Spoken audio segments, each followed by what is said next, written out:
Not going to ramble much here, but I've always liked long songs. That's it. Now I'm going to set some ground rules for this. Rule number 1 is that the song has to be in one piece. Rule 2 is that if the song is in 2 parts, there must be an explanation as to why, such as vinyl limitations. Yeah.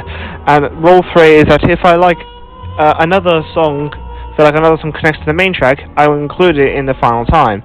So those are the rules these tracks need to abide by. So here's the 10 longest I have listened to all the way through. Enjoy.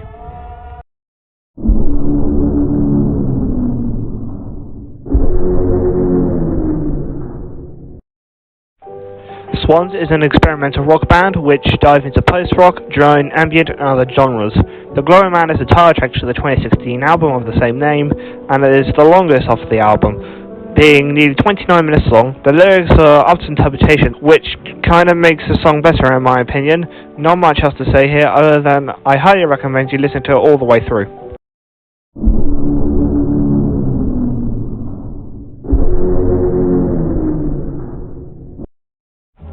Godspeed You Black Emperor is a Canadian post-rock band which are known for having no singer and all the lyrics of the songs being samples of many different recordings. Providence is by far the longest song by them on their album F Sharp Infinity, specifically on the CD and digital versions. However, some parts are used on side B of the LP version. Just to put a warning, there is about 22 minutes in, there's 3.5 minutes of silence, a huge turn off for new listeners since we have such low attention spans now. We would the track think the track has ended, even though there is the secret track that is part of the song itself. So yeah, that's all I have to say for it. Moving on.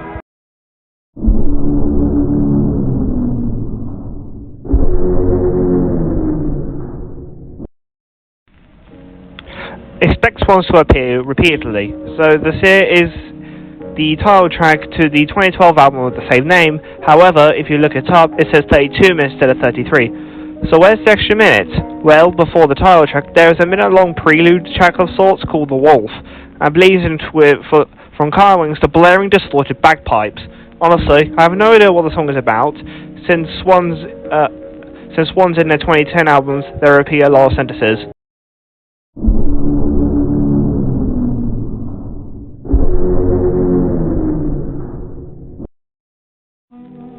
This is the longest song from Swans' 2012 album To Be Kind, in which it is split into 2 sections.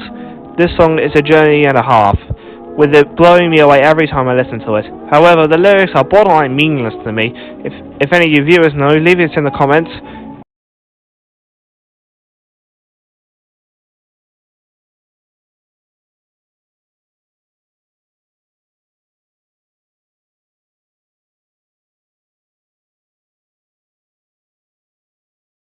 Interesting, Michael Gira seems to have a version of the song that is an hour long, which will kill anyone to listen to in Minecraft.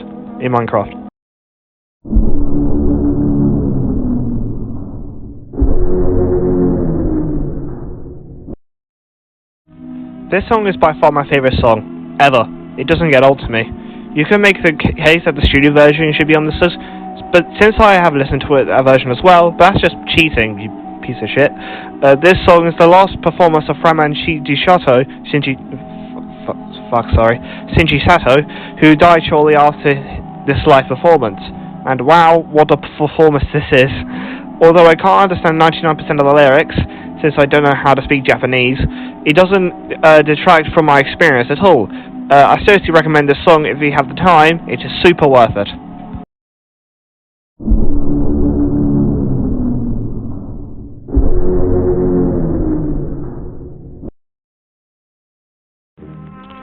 This is the longest song by prog metal band Dream Theater, which have released many other long songs like Octavarium.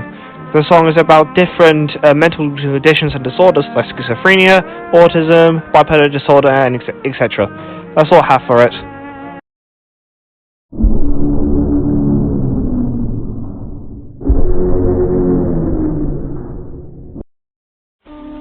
This is the 5th studio album by renowned rock band Jethro Tull, which is well known for their amazing flautist Ian Anderson. This album was in response to critics calling their previous album Aqualung a concept album. Since Ian Anderson thought concept albums and prog rock were pretentious and silly, Jethro Tull made Thick as a Brick, a single-track album with a full damn newspaper along with a disc, in which it tells the story of the lyrics specifically of a child poet prodigy writing a poem about his outlook on the world.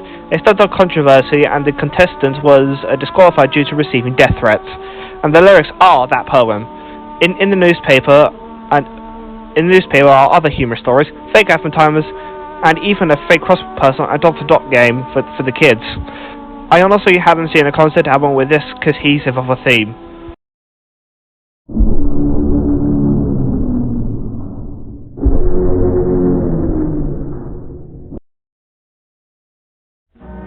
This is by far the longest studio song by Swans as of writing this script, as it is the penultimate track to her 2023 album, The Beggar. This song doesn't have one cohesive, concrete meaning to my knowledge. However, it does have Michael Gero talking about his mortality a lot. It also references many of their other songs like Cloud of Unknowing and finally Peace, among others.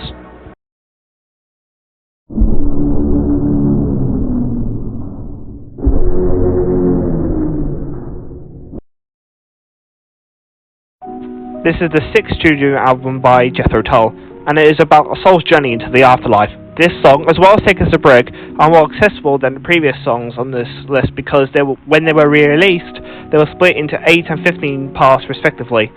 I would only listen to the full thing only on first few listens because of the infamous part named The Story of the Hare Who Lost His Spectacles, which can be funny at first few listens, but after it is just jarring. Plus, the Forest Dance 1 and 2 are transitioning together quite nicely.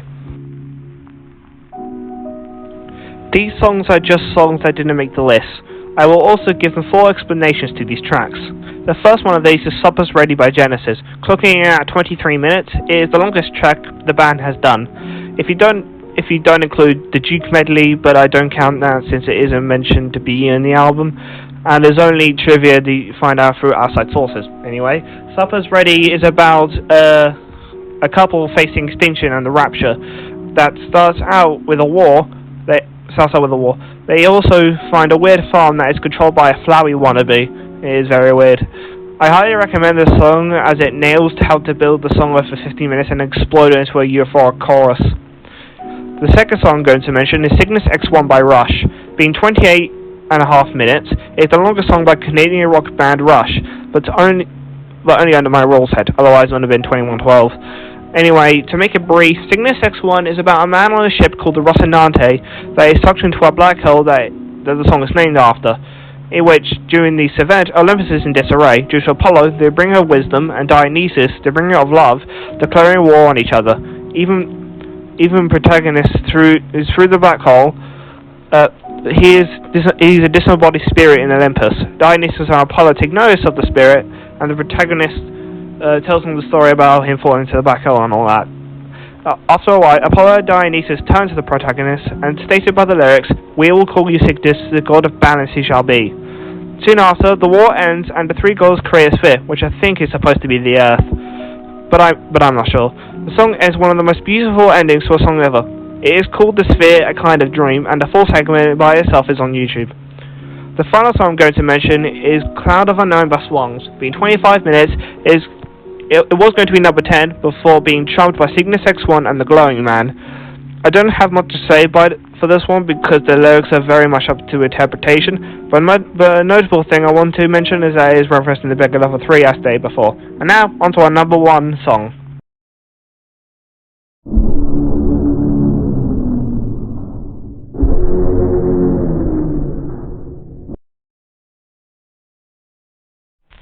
You have probably heard of this song before already, since it has become the Dark Side of the Moon level sort of recognizability. This is the first of many single song epic dissertations by Michael Oldfield, and it is his magnum opus. I don't think this song is about anything. I think it's just a technical marvel in its own right, managing to blend so many styles like blues, jazz, thrash, and Latin all in one. These playlists won't last long though. I have an interest in listening to Dope Smoker since I heard lots of praise about it, as well as the double LP version of Seven Skies H3 by The Flaming Lips, a shorter cut of 24-hour Song Skull. If you ask me, I wouldn't have the bloody patience to do the full version. I also have interest in Rick Wakeman's Journey to the Center of the Earth, since the individual paths only peak at 5 minutes, and that is all I have planned to listen to. Thank you for watching, and thank you for 100 subscribers. This is absolutely huge for me, and it blows my mind how that I managed to get this far. Thank you so much for sticking around and have a great day.